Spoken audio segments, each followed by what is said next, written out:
আসসালামু আলাইকুম। Poultry farming টেকনিক্সে আপনাদের স্বাগতম। আপনারা অনেকবারই আমাদেরকে কমেন্টসের মাধ্যমে জানিয়েছেন যে আমরা খাদ্য কি মেডিসিন দিয়ে তৈরি করি সেটা শেয়ার করার জন্য আজকে কয়েকটা মেডিসিনের সঙ্গে আপনাদেরকে পরিচয় করে দিচ্ছি। এই যে ডিব্বাটায় সাদা মেডিসিনটা দেখছেন, এটা হচ্ছে আপনার খাই সোডা। এরপর এটা হচ্ছে মিথিওনিন, এটা হচ্ছে আপনার ব্রিডার প্রিমিক্স। এরপরে হচ্ছে লাইসিন, এটা হচ্ছে লাইসিন। এর পাশের এটা হচ্ছে এনজাইম। এরপরে এটা হচ্ছে কলিন, তারপরে সাদাটা হচ্ছে সালকিন, আর তারপর এটা হচ্ছে আপনার টক্সিন বাইন্ডার। আর এগুলো আর কি মোটামুটি সালকিন, টক্সিন বাইন্ডার ওগুলোই মজুত করে রাখা হয়েছে বস্তায়।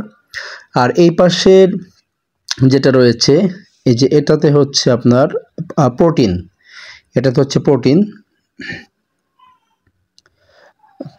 আর আমাদের এই পাশে যেগুলো রয়েছে এগুলো হচ্ছে ভুট্টা। তো এই ভুট্টাটাকেই ভাঙাতে হয়। এগুলো হচ্ছে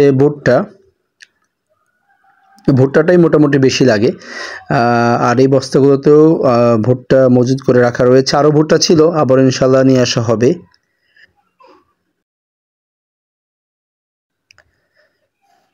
আর এটা হচ্ছে ভুট্টা ভাঙানো মেশিন, এটাতে ভুট্টা ভাঙিয়ে নিতে হয়। এরপরে এখানে যেটা দেখতে পাচ্ছেন এই বস্তাগুলোতে হচ্ছে সয়ামিল, এগুলোই হচ্ছে সয়ামিল দেখতে পাচ্ছেন।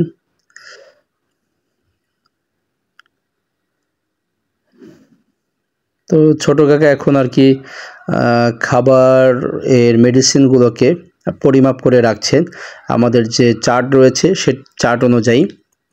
আপনারা যারা খাবার বানিয়ে খাওয়াতে চান তারা আমাদেরকে কমেন্টসের মাধ্যমে জানাতে পারেন, আমরা সেই চার্টটা আপনাদের সঙ্গে শেয়ার করবো ইনশাল্লাহ। এটা হচ্ছে মিক্সার মেশিন, এর মধ্যে যে কেমিক্যালগুলো দেখালাম সেই সবগুলো দিতে হয়। এর সঙ্গে আরও যোগ হয় হচ্ছে আপনার সয়াবিন তেল যোগ হয়, সেটা একটু পরে দেখাচ্ছি। এইটা হচ্ছে আমাদের মিক্সার মেশিন, এটা মোটর। আর ওই পাশে ভুট্টা ভাঙানো মেশিন। আর সামনে যেগুলো দেখতে পাচ্ছেন বস্তাগুলোতে ভুট্টা ভাঙিয়ে রাখা হয়েছে। আর এই যে ড্রাম দেখতে পাচ্ছেন এটা হচ্ছে সয়াবিন তেলের ড্রাম। আমাদের খুব যত্ন করেই আর কি এই তেলটাকে সংরক্ষণ করা হয়, রেখে দেওয়া হয়। সয়াবিন তেলের ড্রাম, এর সাথে আরও যায় হচ্ছে আপনার লবণ যায়, আরও কিছু মেডিসিন কিন্তু এর সঙ্গে যায়। তবে সেটা আমরা অবশ্যই শেয়ার করবো ইনশাল্লাহ। আপনারা যারা খাবার বানিয়ে খাওয়াতে চাচ্ছেন এবং কোন মুরগির জন্য খাওয়াবেন, আপনার কতগুলো মুরগি রয়েছে সেটা আপনার ক্ষেত্রে বানিয়ে খাওয়ালে পারে কেমন লাভ হতে পারে সেটা আপনারা শেয়ার করবেন ইনশাল্লাহ। আশা করি আমরা সে অনুযায়ী আপনাদেরকে কীভাবে খাবার তৈরি করবেন এবং খাবার তৈরি করে আপনাদের কেমন লাভ হবে সেটা ইনশাল্লাহ উল্লেখ করব। তো এই ছিল মোটামুটি আমাদের খাবার মিক্সড করার যে ঘর রয়েছে গোডাউন, সেটার কিছু চিত্র। আর এই ভ্যানটা কিন্তু আমাদের নিজস্ব কাজেই আর কি খামারের কাজেই ব্যবহার করা হয়, খাবারের বস্তা নিয়ে যাওয়া হয়, পানির ট্যাঙ্কও রয়েছে আলহামদুলিল্লাহ।